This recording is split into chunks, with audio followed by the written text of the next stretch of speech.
ಹೊಳೆನರಸೀಪುರ ತಾಲೂಕಿನ ಕಲ್ಲಹಳ್ಳಿ ಗ್ರಾಮಸ್ಥರು UPSCಯಲ್ಲಿ 263ನೇ ರ್ಯಾಂಕ್ನಲ್ಲಿ ಉತ್ತೀರ್ಣರಾದ ಪ್ರೀತಿ ಎಸಿ ಅವರಿಗೆ ಅಭಿನಂದನಾ ಸಮಾರಂಭ ಆಯೋಜನೆ ಮಾಡಿದ್ದರು. ಮನಿ ಅಂದರೆ ಹಣ ಹಾಗೂ ಮನಸ್ಥಿತಿಯನ್ನು ಉತ್ತಮಗೊಳಿಸುವಲ್ಲಿ ಶಿಕ್ಷಣವು ಮಹತ್ವದ ಪಾತ್ರ ನಿರ್ವಹಿಸುತ್ತದೆ. ಆದ್ದರಿಂದ ಶಿಕ್ಷಣವನ್ನು ಇಷ್ಟಪಟ್ಟು ಪ್ರೀತಿ ಹಾಗೂ ಗೌರವದಿಂದ ಕಲಿಯಲೇಬೇಕು ಮತ್ತು ಮಧ್ಯಮ ವರ್ಗದಲ್ಲಿ ಹುಟ್ಟುವುದು ತಪ್ಪಲ್ಲ, ಆದರೆ ಹಾಗೆ ಇದ್ದರೆ ತಪ್ಪು.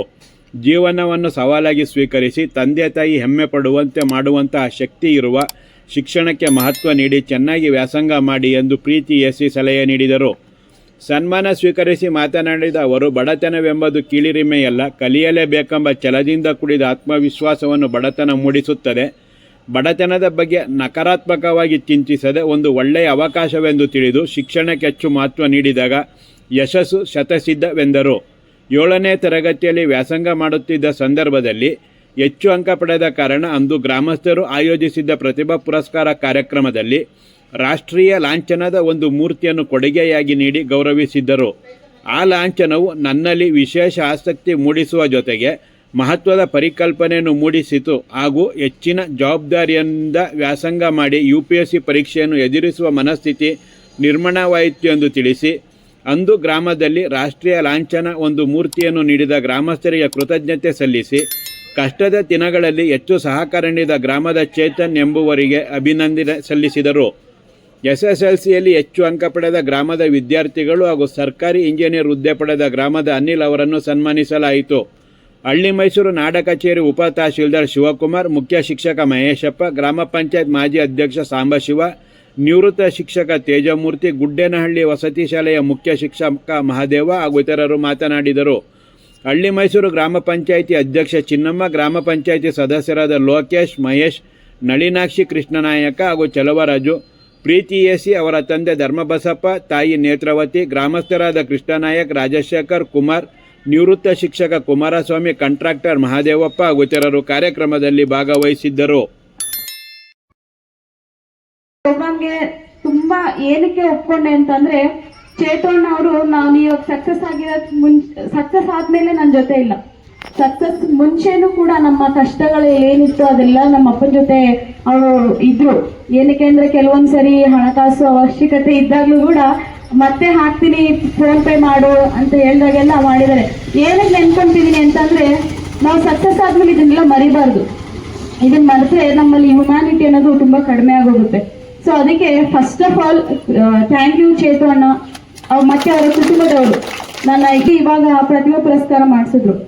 ಅದು ಎಷ್ಟು ಮಟ್ಟಿಗೆ ಮಕ್ಕಳನ್ನ ಮನಸ್ಸಿಗೆ ಮೂಡುತ್ತೆ ಅಂದ್ರೆ, ನಾನು 7th ಸ್ಟ್ಯಾಂಡರ್ಡ್ ಇದ್ದಾಗ ನಿಮ್ ತರ ಒಳ್ಳೆ ಮಾರ್ಕ್ಸ್ ತಗೊಂಡಾಗ ನನಗೆ ನ್ಯಾಷನಲ್ ಎಂಬ್ಲಮ್ದು ಒಂದು ಚಿಕ್ಕದು ಇಟ್ಕೊಟ್ಟಿದ್ರು ನಮ್ಮ ಊರಿನ ಗ್ರಾಮಸ್ಥರು. ನನಗೆ ಎಕ್ಸಾಮ್ ಬರಿಬೇಕಾದ್ರೂ ನನ್ಗೆ ಅದೇ ನೆನಪು. ಇವಾಗ UPSC ಎಕ್ಸಾಮ್ ಬರಿಬೇಕಿದ್ರು ಏನಕ್ಕೆ ಅವರು ನಾನು 7th ಸ್ಟ್ಯಾಂಡರ್ಡ್ ಇದ್ದಾಗಲೇ ಅದು ಕೊಟ್ಟಿದ್ರು. ನಾನು ಏನೋ ಒಂದು ಸರ್ಕಾರಿ ನೌಕರಿಗೆ ಹೋಗ್ತೀನಿ ಅಂತಾನೆ ನನ್ಗೆ ಅದನ್ನ ಕೊಟ್ಟಿರ್ಬೇಕು ಅನ್ನೋದು. ಅಂದ್ರೆ 7ನೇ ಕ್ಲಾಸಲ್ಲಿ ನಡೆದಿರೋಂಥ ಒಂದು ಘಟನೆ ನನಗೆ ಇವಾಗ ರಿಸಲ್ಟ್ ಬಂದಾಗ್ಲೂ ಅದು ನೆನಪಿದೆ. ಸೊ ಹಾಗಾಗಿ ಈ ಕಾರ್ಯಕ್ರಮದ ಆ ಪಾಠ ತುಂಬಾ ಅರ್ಥಗರ್ಭಿತವಾದಂತ ಒಂದು ಪಾಠ. ಸೊ ಅದಕ್ಕಾಗಿ ನಾನು ಕಲ್ಲಳ್ಳಿ ಗ್ರಾಮಸ್ಥರಿಗೆ ಧನ್ಯವಾದಗಳನ್ನ ಹೇಳಕ್ ಇಷ್ಟಪಡ್ತೀನಿ. ಯಾಕೆಂದ್ರೆ ಅದು ಮಕ್ಕಳ ಮನಸ್ಸಲ್ಲಿ ತುಂಬಾ ಪೂರ್ವಗ್ರಹಣವಾಗಿ ಅಥವಾ ಪರಿಕಲ್ಪನೆಯನ್ನ ಮೂಡಿಸೋದಕ್ಕೆ ತುಂಬಾ ಉಪಯೋಗ ಬರುತ್ತೆ. ಎರಡನೇದಾಗಿ ಶಿಕ್ಷಣ. ಯೂಶಲಿ ಇವಾಗೆಲ್ಲ ಹೇಗಾಗ್ತಿದೆ ಅಂತಂದ್ರೆ ಸೋಷಿಯಲ್ ಮೀಡಿಯಾ, ಬಟ್ ಆದ್ರೆ ಶಿಕ್ಷಣಕ್ಕೆ ತುಂಬಾವಾದಂತಹ ಒಂದು ಮಹತ್ವ ಇದೆ. ಶಿಕ್ಷಣನ ನಾವು ಈಗ ಇಲ್ಲೆಲ್ಲ ತುಂಬಾ ಜನ ಶಿಕ್ಷಕರಿದ್ದಾರೆ. ಶಿಕ್ಷಣ ತುಂಬಾ ಮುಖ್ಯ. ಏನಕ್ಕೆ ಅಂದ್ರೆ ನಮ್ಮ ಮನೆ ಪರಿಸ್ಥಿತಿ ಆಗ್ಲಿ, ನಮ್ಮ ಮನೆ ಪರಿಸ್ಥಿತಿ ಆಗ್ಲಿ, ನಮ್ಮ ಮನಸ್ಥಿತಿ ಆಗ್ಲಿ, ಈ 3 ಸ್ಥಿತಿಗಳನ್ನ ನಾವು ಚೇಂಜ್ ಮಾಡ್ಕೋಬೇಕು ಅಂದ್ರೆ ಶಿಕ್ಷಣ ತುಂಬಾ ಮುಖ್ಯ. ಶಿಕ್ಷಣ ನಿಮ್ಗೆ ಒಂದು ಗೌರವವಾದಂತಹ ಒಂದು ಸ್ಥಿತಿಯನ್ನ ಅಥವಾ ಒಂದು ಸ್ಥಾನಮಾನವನ್ನ ತಂದ್ಕೊಡುತ್ತೆ. ಹಾಗಾಗಿ ಮಕ್ಕಳಿಗೆ ನಾನು ಏನ್ ಹೇಳ್ತೀನಿ ಅಂತಂದ್ರೆ, ಶಿಕ್ಷಣವನ್ನ ಎಂದಿಗೂ ನೀವು ದೂರ ಮಾಡ್ಕೋಬೇಡಿ. ಶಿಕ್ಷಣ ಎಂದಿಗೂ ನಿಮ್ಮ ಕೈನ ಹಿಡಿಯುತ್ತೆ.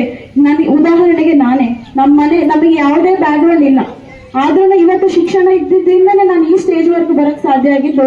ಶಿಕ್ಷಣನ ನೀವು ಇಷ್ಟಪಡಿ, ಶಿಕ್ಷಣ ನಿಮ್ಮನ್ನ ಖಂಡಿತವಾಗಿ ಇಷ್ಟಪಡುತ್ತೆ. ಆವಾಗ್ಲೇ ಹೇಳ್ತಾ ಇದ್ರು ಬಡವರು ಈ ತರ ಆಗಿದೆ ಅಂತ. ಬಡತನ ಅನ್ನೋದು ಯಾವಾಗ್ಲೂ ನಮ್ಗೆ ಒಂದು ಕೀಳರಿಮೆ ಅಂತ ವಿಷಯ ಅಲ್ಲ. ನಾವು ಬಡವರಾದಾಗ್ಲೇ ತಾನೇ ನಮ್ಗೆ ಏನಾದ್ರೂ ಮುಂದೆ ಸಾಧಿಸ್ಬೇಕು ಅಂತ ಅನ್ಸೋದು. ಬಡತನ ಇಲ್ಲ ಅಂದ್ರೆ ನಮ್ಗೆ ಏನ್ ಮಾಡ್ಬೇಕು ಅಂತ ಗೊತ್ತಾಗಲ್ಲ. ಎಲ್ಲ ಇದ್ರೆ ನಾವ್ ಏನಕ್ಕೋಸ್ಕರ ಕಷ್ಟಪಡ್ತೀವಿ, ಏನಾದ್ರೂ ಕೊರತೆ ಇದ್ದಾಗ್ಲೇ ಮಾತ್ರನೇ ಕಷ್ಟಪಡ್ತೀವಿ. ಸೊ ಬಡತನ ಯಾವತ್ತೂ ನೆಗೆಟಿವ್ ಆಗಿ ತಗೋಬೇಡಿ. ಬಡತನ ಅನ್ನೋದು ಒಂದು ಆಪರ್ಚುನಿಟಿ, ನಮ್ಗೆ ಅದೊಂದು ಅವಕಾಶನ ಕಲ್ಪಿಕೊಡಿಸ್ತಾ ಇದೆ. ಇವಾಗ ಮಧ್ಯ ತರಗತಿಲಿ ಹುಟ್ಟಿದೀವಿ ಅಂದ ತಕ್ಷಣ ನಾವು ಮಧ್ಯ ತರಗತಿಲೇ ಸಾಯ್ಬೇಕು ಅಂತೇನಿಲ್ಲ. ಮಧ್ಯ ತರಗತಿಲಿ ಸತ್ರೆ ನಮ್ ತಪ್ಪು, ಮಧ್ಯ ತರಗತಿಲಿ ಹುಟ್ಟಿದ್ರೆ ತಪ್ಪಲ್ಲ. ಸೊ ಹಾಗಾಗಿ ನಮ್ಮ ಜೀವನನ ನಾವು ಸೃಷ್ಟಿ ಮಾಡ್ಕೊಳ್ಳೋದು ಅಥವಾ ನಮ್ಮ ಜೀವನನ ನಾವು ಚೇಂಜ್ ಮಾಡ್ಕೊಳ್ಳೋದು ನಮ್ಮ ಕೈಯಲ್ಲಿದೆ. ಅದನ್ನ ನೀವು ಹೇಗೆ ತಗೊಳ್ತೀರಾ ಅನ್ನೋದು ಇಂಪಾರ್ಟೆಂಟ್. ಇವಾಗ ಎಲ್ಲೂ ಸಕ್ಸಸ್ ಬಂದ್ಮೇಲೆ ಎಲ್ಲ ರೋಸಿ ಥಿಂಗ್ಸ್ ಸ್ಟಾರ್ ತರ ಎಲ್ಲ ನೋಡ್ತಿದ್ರ, ಬಟ್ ಅದೇ ಇವಾಗ ಸಕ್ಸಸ್ ಬರ್ದೇ ಇದ್ದಿದ್ರೆ, ಈ ಎಕ್ಸಾಮ್ ಕ್ಲಿಯರ್ ಆಗ್ಲಿಲ್ಲ ಅಂದಿದ್ರೆ ಯಾರು ಇರ್ತಿರ್ಲಿಲ್ಲ ನಮ್ ಜೊತೆ. ನಾನು ನಮ್ಮಪ್ಪ ನಮ್ಮ 3 ಜನ ಇರ್ತಿದ್ವಿ.